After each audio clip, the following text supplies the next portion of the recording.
आज का टॉपिक है डायनामिक्स। डायनामिक्स मैकेनिक्स की एक ब्रांच है। मैकेनिक्स में हम स्टडी करते हैं मूविंग ऑब्जेक्ट्स की मोशन को, सही है। डायनामिक्स में हम उसी ऑब्जेक्ट की मोशन को, जो सा ये ला है ना F is equals to M में, इसको हम जनरलाइज कोऑर्डिनेट्स में डील करते हैं। अब जनरलाइज कोऑर्डिनेट्स क्या होते हैं ये आगे मैं आपको बताऊंगा। कन्फिगुरेशन क्या होती है? Set of position of particle is known as its configuration, यानी कि पार्टिकल्स की पोजीशंस के सेट को कन्फिगुरेशन कहते हैं। जनरलाइज कोऑर्डिनेट्स क्या होते हैं? जैसे ये x y z है ना, दीज आर रेक्टेंगुलर कोऑर्डिनेट्स, सही है। इस तरह r थीटा z ये cylindrical coordinates, r theta phi ये spherical coordinates, these are also known as generalized coordinates, सही है। the minimum number of coordinates required to denote the configuration, यानी कि वो मिनिमम नंबर ऑफ कोऑर्डिनेट्स जिनको हम use कर सके किसी भी पॉइंट की प्लेन में या स्पेस में पोजीशन को बताने के लिए, उन कोऑर्डिनेट्स को हम कहते हैं जनरलाइज कोऑर्डिनेट्स। इन जनरल जो हम पूरी डायनामिक्स में यूज़ करेंगे ना, फॉर एग्जांपल जैसे पोजीशन वेक्टर है ना, उसको r से डिनोट करते हैं, r उनको हम q1 q2 up to so on qn से डिनोट करेंगे। q1 q2 q1 ये क्या है? जनरलाइज कोऑर्डिनेट्स है। अब डिग्री ऑफ फ्रीडम क्या होती है? जितने जनरलाइज कोऑर्डिनेट्स होंगे वही उतनी उसकी डिग्री ऑफ फ्रीडम होगी। फॉर एग्जांपल इधर 3 है तो इधर 3, डिग्री ऑफ फ्रीडम 3 है। इधर भी 3 है तो डिग्री ऑफ फ्रीडम 3 है। इधर n है तो इधर डिग्री ऑफ फ्रीडम n है। कॉन्स्ट्रेंट्स क्या होती है? कॉन्स्ट्रेंट्स हम जो वर्ड है ना वो यूज़ निकाला गया रिस्ट्रिक्शन से। रिस्ट्रिक्शन क्या होती है? यानी कि मोशन में जो रिस्ट्रिक्शन हो। फॉर एग्जांपल एक एग्जांपल से समझ आ जाएगी कि आपके पास सिलेंडर है, सही, उसके अंदर गैस है, जो सिलेंडर की दीवारें हैं ना वो उस गैस के लिए रिस्ट्रिक्शन है, सही है। इसको कहते हैं कॉन्स्ट्रेंट्स, सही है। सिलेंडर की दीवारें उस गैस के लिए रिस्ट्रिक्शन है, वो गैस के मालिक उस सिलेंडर के अंदर इसी वजह से मूव करेंगे। तो any restriction on the motion of a system is known as constraints, सही है। वो जो गैस सिलेंडर की दीवारें हैं ना, गैस के मालिक उसकी मोशन में रिस्ट्रिक्शन है, यानी कि उसकी लिमिटेशन हदूद है, सही है। This is constraints. Now constraints की 4 टाइप्स होती हैं, उनको डिस्कस करते हैं। हॉलोनॉमिक कॉन्स्ट्रेंट्स। हॉलोनॉमिक कॉन्स्ट्रेंट्स क्या होता है? इसको पहले मैं डेफिनेशन पढ़ दूँ। इफ़ इट इज़ पॉसिबल, अगर ये मुमकिन हो, to give arbitrary and independent variation to the generalize coordinates, कि हम जनरलाइज कोऑर्डिनेट को हम वेरिएशन दे सके विद वायलेटिंग कॉन्स्टेंट्स को मुतासिर किए बगैर, यानी कि हदूद के अंदर रह के हम जनरलाइज कोऑर्डिनेट्स को वेरिएट कर सके। फॉर ऐसी इक्वेशंस को हम हॉलोनॉमिक कॉन्स्टेंट्स की इक्वेशंस कहते हैं। जैसे ये रिजिड बॉडी की इक्वेशन है, rigid body equation of rigid body, ये रिजिड बॉडी की इक्वेशन है, ठीक है। अब इसमें आप ये हॉलोनॉमिक कॉन्स्टेंट्स की बेहतरीन एग्जांपल है। इसी तरह नॉन हॉलोनॉमिक कॉन्स्टेंट क्या होता है कि अब if it is not possible, अगर ये मुमकिन ना हो तो क्या मुमकिन ना हो कि to give arbitrary and independent generalize coordinate को आर्बिट्रेरी और इंडिपेंडेंट वेरिएशन देना विदाउट वायलेटिंग कॉन्स्टेंट, यानी कि कॉन्स्टेंट को छेड़े बगैर या मुतासिर किए बगैर आप जनरलाइज कोऑर्डिनेट्स को वेरिएट ना कर सके। इनकी ऐसी नॉन हॉलोनॉमिक कॉन्स्टेंट्स में इक्वेशन इस तरह की फॉर्म की होती है। ऐसी इक्वेशंस को नॉन हॉलोनॉमिक कॉन्स्टेंट्स की इक्वेशन कहते हैं। अब तीसरी जो टाइप है वो है स्लेरियोनॉमिक कॉन्स्टेंट। स्लेरियोनॉमिक कॉन्स्टेंट में इंडिपेंडेंट ऑफ टाइम, ये टाइम पे डिपेंड नहीं करती। अब इसके बहुत प्यारी एग्जांपल है कि आप एक पेंडुलम ले लें, उसका एक सिरा आप दीवार से फिक्स कर दें ऐसे, ठीक है। आगे ये पेंडुलम आगे घूम रहा है, अब ये इंडिपेंडेंट ऑफ टाइम है, ठीक है। ये स्लेरियोनॉमिक की कॉन्स्टेंट्स की एग्जांपल। सिमिलरली अगर आप रियोनॉमिक कॉन्स्टेंट्स डिपेंड अपॉन टाइम, ये इसके ऑपोजिट है। अब अगर ये जो सा ये आपने जो फिक्स किया इसको भी आप आगे पीछे ऐसे रोटेट कर सकेंगे पुली की तरह, और नीचे से भी पेंडुलम रोटेट कर सकते, तो ये टाइम पे डिपेंड करेगा। तो ये रियोनॉमिक कॉन्स्टेंट्स की एग्जांपल बन जाएगी। अब जो हमारा नेक्स्ट टॉपिक है वो है virtual work and virtual displacement. Next topic है वर्चुअल डिस्प्लेसमेंट। वर्चुअल डिस्प्लेसमेंट क्या होता है? It is an infinitesimal displacement of a dynamic system. ये इनफाइनाइटेसिमल डिस्प्लेसमेंट होता है डायनामिक सिस्टम में। अब इससे इनफाइनाइटेसिमल डिस्प्लेसमेंट क्या मतलब होता है? यानी कि इनफाइनाइटेसिमल डिस्प्लेसमेंट ऐसा डिस्प्लेसमेंट होता है जो ज़ीरो के इक्वल नहीं होता बट ज़ीरो को अप्रोच कर रहा होता है। Not equal to zero but approaches to zero. ऐसे डिस्प्लेसमेंट को हम कहते हैं इनफाइनाइटेसिमल डिस्प्लेसमेंट। अब फॉर एग्जांपल कैसे? अब जैसे ट्रेन का जब इंजन स्टार्ट होता है, सही है, तो अगर आपने देखा है तो ट्रेन का जब इंजन स्टार्ट हो रहा था तो ट्रेन मूव नहीं करती, लेकिन उसके ऊपर फोर्स अप्लाई हो रही होती है, सही है। यानी कि वो अपनी जगह से अगर मूव करती भी है तो मतलब बहुत ही कम, 0 मीटर या 0.1 मीटर इतना मूव करती है, तो वो उस डिस्प्लेसमेंट को हम कहते हैं वर्चुअल डिस्प्लेसमेंट। या फिर और एक एग्जांपल इजीली, जैसे एक पहाड़ है, आपसे धक्का लगा रहे हो, ठीक है, अब आप तो फोर्स लगा रहे हो बट उसका डिस्प्लेसमेंट 0 होगा। रीज़न वो उस मतलब कि बहुत ज़्यादा बड़ा है, तो आप उस पर जितनी मर्जी फोर्स लगाते रहो वो अपनी जगह से नहीं हिलेगा, ठीक है। तो वो जो पहाड़ आपकी फोर्स के अकॉर्डिंग डिस्प्लेसमेंट तय करेगा ना, उस डिस्प्लेसमेंट को कहेंगे हम वर्चुअल डिस्प्लेसमेंट।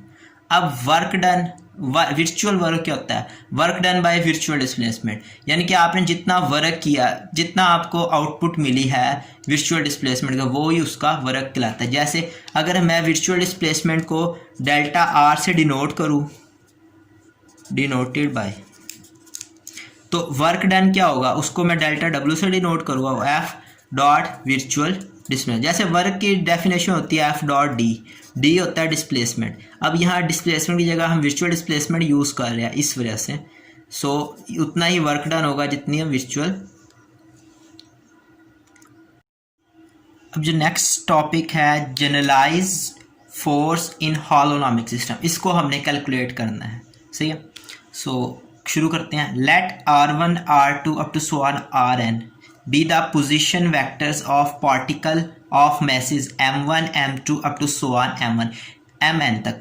यानी कि M1 का जो पोजीशन वेक्टर होगा वो R1 होगा, M2 का पोजीशन वेक्टर R2, और पार्टिकल जिसका मास Mn है उसके पोजीशन वेक्टर Rn है, सही है, respectively. And delta Ri be the virtual displacement. And और हमने ये सपोज कर लिया कि डेल्टा आर आई कोई वर्चुअल डिस्प्लेसमेंट है जिसको हमने डेल्टा आर आई से डिनोट करना है।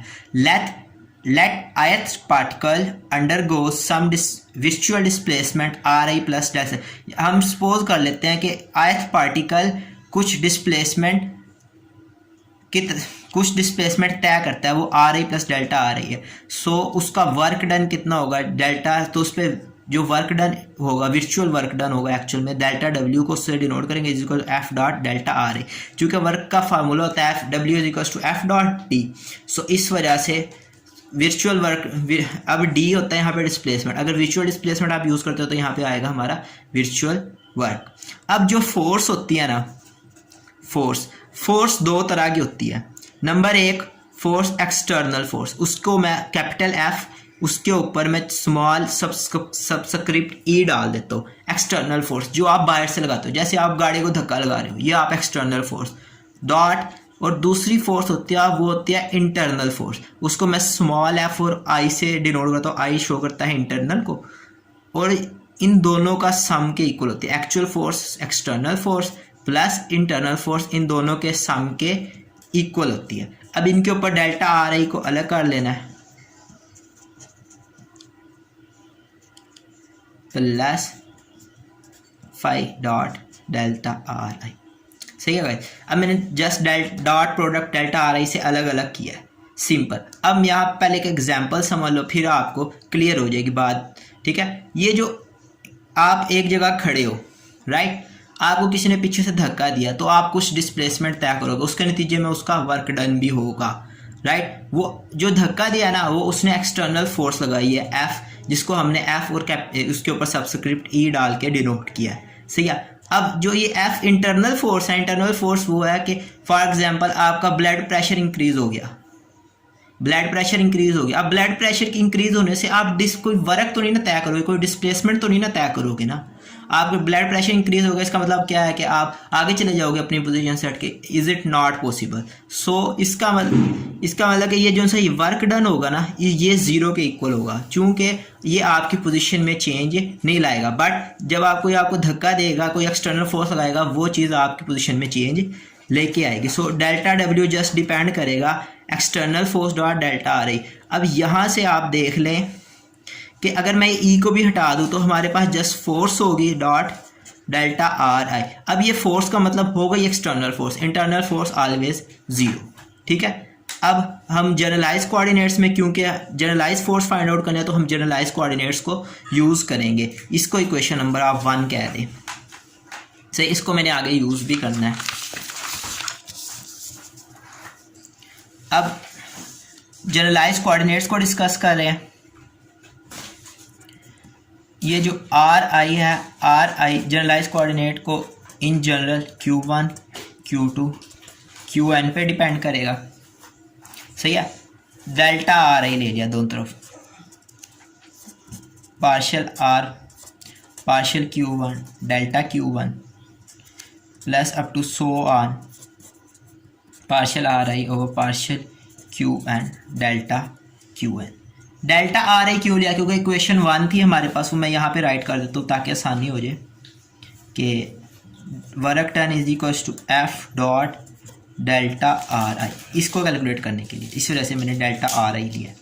सो ये वेक्टर फॉर्म में चल रहा है। अब इसको सम अप करके लिख देते हैं, इंडेक्सिंग नोटेशन I1 से n partial R I over partial Q J delta Q J. सही है, अब जो कि है ना न्यूटोनियन मैकेनिक्स, उसमें ये सम का साइन डालना ज़रूरी है, बट आइंस्टाइन ने कहा था कि ये सम डालना ज़रूरी नहीं है। इसका ऑब्वियसली मतलब यही है कि I1 J1 से n, इसका ऑब्वियसली यही मतलब होगा। तो